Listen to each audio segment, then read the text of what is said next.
Income from house property. In this video, we will cover section 22 and 23 of the Income Tax Act, and section 24 to section 27 will be covered in the subsequent videos. Income from house property. Now section 22 is a charging section.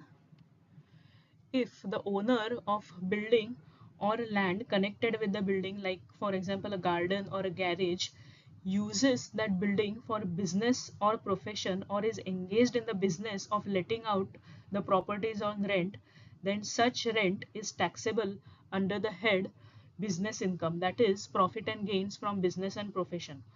On the other hand, if he uses it for his personal purposes or gives it on rent, then it is chargeable under the head income from house property.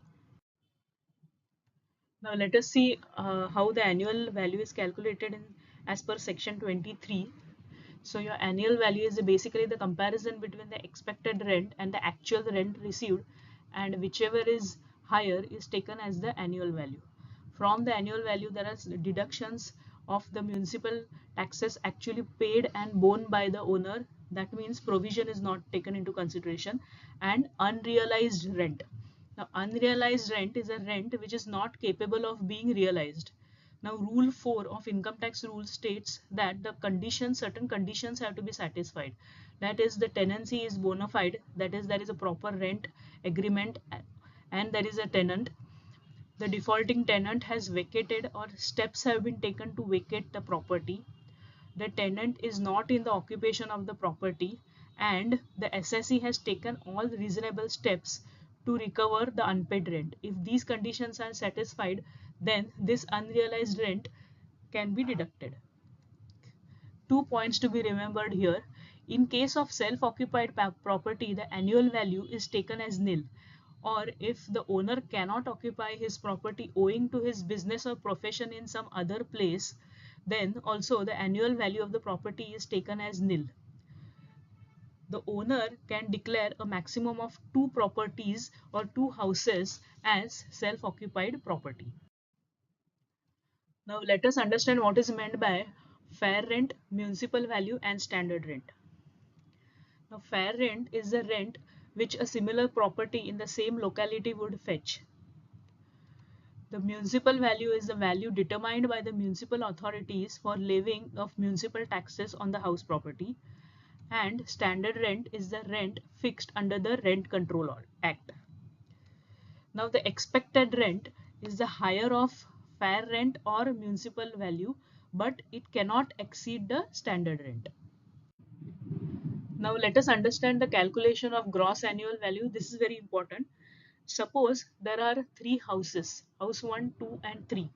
In the case of first house, your municipal value is rupees 50,000 and your fair rent is rupees 60,000.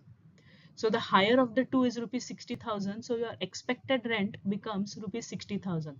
This expected rent, you will compare it with the standard rent. Here the standard rent is 65,000. So your expected rent cannot exceed your standard rent. So expected rent is 60,000. Now you compare this with the actual rent. Now actual rent is 55,000. So the higher of the two, the expected rent is 60, the actual rent is 55. So your gross annual value becomes rupees 60,000. Now in case of house 2, your municipal value is rupees 80,000 and fair rent is rupees 75,000. So higher of the two will be your expected rent, so which is 80,000. Now you have to compare this with your standard rent. Suppose your standard rent is 78,000.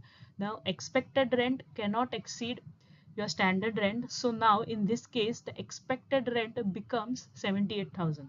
This you have to compare it with the actual rent. Actual rent is 72,000. So the higher between 78,000 and 72,000. So your gross annual value becomes 78,000. Now in case of house 3, your municipal value is rupees 65,000 and your fair rent is rupees 62,000. So higher of the two is rupees 65,000. So your expected rent becomes 65,000. This you have to compare it with the standard rent, which is 58,000. Now expected rent cannot exceed standard rent, so your expected rent becomes 58,000. This you have to compare it with your actual rent. Now actual rent is 60,000. So higher among the two. So 58,000 and 60,000, higher is 60,000. So gross annual value becomes 60,000. So your annual value, how it is determined? First you calculate the gross annual value, which I have explained in the previous slide. From there you have to reduce your municipal taxes and unrealized rent to arrive at the net annual value.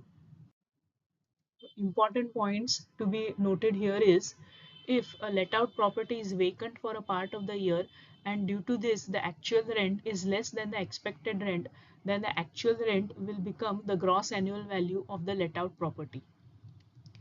If the house property is self-occupied for a part of the year and let out for the remaining part of the year, then the expected rent for the whole year will be compared with the actual rent for the let out period, and whichever is higher will be taken as the gross annual value. If the SSE has more than two house properties in self-occupation, then the other properties will be treated as deemed to be let out properties. In case of deemed to be let out properties, the expected rent shall be taken as the gross annual value. The SSE has an option to choose which two properties he states as self-occupied properties, and this option can be changed every year. So from taxation point of view, the SSE can opt for two houses which can have a higher expected rent as self-occupied property, because the self-occupied property, the gross annual value is nil. So in that case, he can save tax to that extent. In case of the property is let out and part of the property is self-occupied, then income from the let out property shall be separately computed and the other self-occupied property shall be computed under self-occupied property category. The municipal value, fair rent, standard rent shall be separately computed between the let out property and the self-occupied property. The property taxes also should be bifurcated between both of them on a reasonable basis. It may be on the area basis, that is the area occupied by the self-occupied property and the let out property.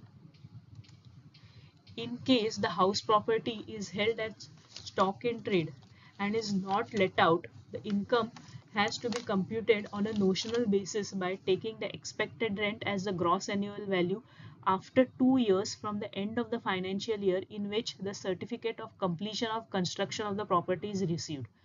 That means, suppose the completion certificate is received in the month of January 21, then after 2 years from the end of the financial year 2021, that is 22-23 and 23-24, 2 years are completed, and then from financial year 24-25, the property is chargeable as income under the head house property. Thank you. If you like the video, please click on the like button and subscribe to my YouTube channel.